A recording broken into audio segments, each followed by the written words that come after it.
Okay, are you seeing one slide or are you seeing two? One, okay. I see two. I see like your I see your next slideshow slide popped up on Yeah. the side too, so it's not Yeah. a full screen. Okay. All right, let me.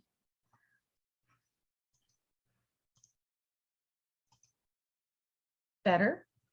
There you go. There you go. Okay.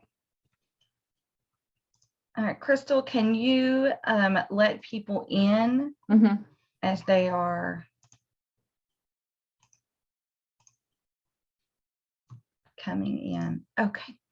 All right. Hello, everyone. I wanted to welcome you to the, this is actually year 2, quarter 4. So I can't believe we're almost starting year 3 of this project. It feels like we just got started. That is a little crazy to me that that's where we're at already. So thank you all for coming. I just want to let you know this project is funded through a grant from the U.S. Department of Ed, Office of Special Education and Rehabilitation Services, and that is the Rehabilitation Services Administration. And it is a project of the Alabama Parent Education Center. All of you should know this already, but we are recording these. They go on our website so that if anyone misses a meeting, they can always go back and watch the recording of the past meeting for any of those that we have done. They are always available there. As I was saying earlier, this will be a fairly short meeting today. We do not have very much to go over. If you don't already know, my name is Letitia Coates and I am the lead for Oklahoma. This is my email address and my phone number. That is also on any emails that you get from me as well. So our agenda today is just, again, to welcome you. Thank you for taking the time out of your day to participate in these meetings, to keep up to date of where we're at. There's a little place that there will give you a QR code, and we're asking that you do a survey today. So if we can get some good participation in that, that would be fantastic. Welcome. We'll have some project updates to let you know where we're at, what we're looking at going into year 3, and then we'll be done. Okay, so project updates. So since our last meeting, there are 2 new resources available, and they are in color and black and white versions. And the reason that they do that is because if you want to print them off, they don't want you to have to use so much ink, and some people with visual impairments may prefer a black and white version versus a color version. So both of those are available on the Independent Futures That Work website. And then they always are sharing resources on their 3 social media platforms. They have a Facebook page, they have Instagram, and they also have Twitter. We regularly share information from their Facebook page to our page, but please, we encourage you all to do the same thing, to go in and like and follow the Independent Futures That Work social media sites, and then to share the information that they provide regularly, please. One of the new resources that they did create is Working Independently, Here We Come. And we've all talked about the other checklists and things that they have created, and this is the newest checklist. And here is the link to that. I will be sending you all of these PowerPoints as well, with working links. I'll send it to you as a PDF, so that way you don't have to get into PowerPoint to utilize it. But that way, all of the links, you can click directly on those. But again, they're on their website, independentfuturesthatwork.com. And that is where all of these new resources will be. This is something that we all kind of put some input in. And when I say all, I mean the 6 states. We each added a little things here and there. The second resource that was created is Understanding Vocational Rehabilitation Services. And I believe, Renee, I saw you when I could see people.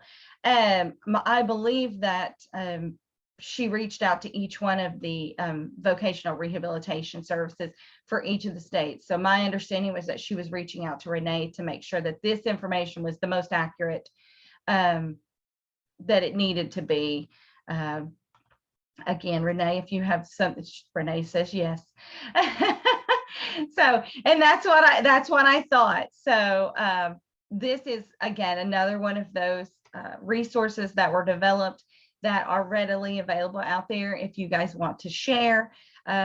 This again is to make some consistency among the 6 states and make sure that everybody has access to this kind of information. So this may have been something that we had in Oklahoma that was really great, but it may not have been something that was really strong in the other states. So again, one way to get all of the information pretty uniform and get it out there for people to use. I told them that I always talk fast, and I just was thinking I probably should slow down a little bit. The other project updates, so not next week, but the week after, Sharon, who is my boss, the executive director here at the Parent Center, and I will be traveling to Alabama, as will all the other states, and we will all be meeting to work on this particular grant, see where we're at, how much we've gotten accomplished in the 2 years. We were unable to do this previously due to COVID, but we are kind of in a place that we can do that now. So we will be meeting, having a couple of days of work days, just going over what have we accomplished and what do we still need to get accomplished in the next, in the next 3 years. And how do we feel like we've done so far? And this is where we need your help. So as you can see, there's a little QR code on the in the corner there. It says scan me. I'm sure we all know what a QR code is at this point. But this is a survey that basically the region has created for us so that they can get everybody's input. And like I was saying earlier, this PowerPoint comes directly for them because all of the 6 states need to be consistent in what we're providing. So this is a survey that everybody along the 6 states will be getting. So I'm going to send this out to you. So if you don't want to do it now, if you don't want to get it up now, however, whatever, that is fine. But I really ask you to please fill this out so that we know we're going to take this information and we're going to really look at it when we're there in Alabama and go, okay, here's what our advisory committees really think. Because I mean, that's the point of the advisory committee, is to know, to help lead us and guide us in the right direction and to help get us back on track if we're not on the right direction. So I really appreciate you guys taking care of that. And Oklahoma, we have been a very large committee. So I will be sending this out to everyone, not just the people that are here today. I will be sending it out to the full committee and asking them to do this. I wanted the people that are here today to have the first opportunity to do that, obviously. So, and then we start year 3 in October. And there will be, there is in the development of a learning management system, and then it will have independent courses that people can go onto the site and log into, that will be pre-recorded, already there in smaller chunks. And it will be that living, working, and learning independently. It will be under those 3 things. This is not an Oklahoma project. This is a full RSA grant project. So it will not be housed on the Oklahoma Parent Center's RSA site. It will be on the Independent Futures at Work site. And we will have links directly to that so that, again, all 6 states are getting the same information. And honestly, anyone else who reaches out and finds that information, we want everybody to find it. There's no point in creating materials if nobody's going to, access them, utilize them. This obviously will be for youth, young adults, families, and professionals.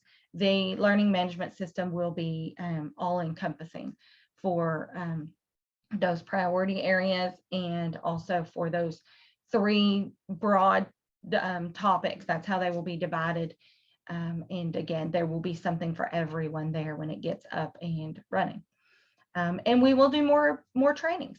We will do, hopefully we will have some in-person trainings soon. We are still trying to get that up and running with school starting and the new calls and cases and everything that happens at the beginning of a school year that we all know happens, that we are a little delayed on getting some of our virtual trainings for this project launched and out there, but that will be coming in the next few months. And there will be 2 different trainings that will be offered over the checklist that have been created. So it kind of just gives everyone the opportunity to have a little bit more of a, not just a piece of paper, but also someone talking to them and work and talking through those checklists and how that could look, and how the checklist is, it's a universal checklist. I mean, it will not apply to every single person. So if it doesn't apply to you, you can just mark it off. And sometimes it's nice just to hear someone say that versus trying to figure out how you're exactly going to make this particular checklist work when it is just not going to work for your family. So that will be coming soon. And I told you guys it would be pretty quick. That is the very last slide. The next meeting is year 3, quarter 1, and it is going to be on Wednesday, December 7th at 9 a.m. Some of you have already registered for that, which is wonderful. I will be sending, again, those are all located on our website, but I will also be sending some emails out and just letting everybody know all of the year 3 meeting dates and how they can go ahead and register for those. So there will be a pretty good size email that comes out by the end of the week. I'm going to stop sharing. Again, I said if someone logs on at 9:15, they may miss us. So I knew it would be a very quick meeting. And yes, I talked extremely fast, as I probably always do. But I'm gonna go ahead and stop the recording. And then if we have any conversations that we would like to have, we will not have that on the recording.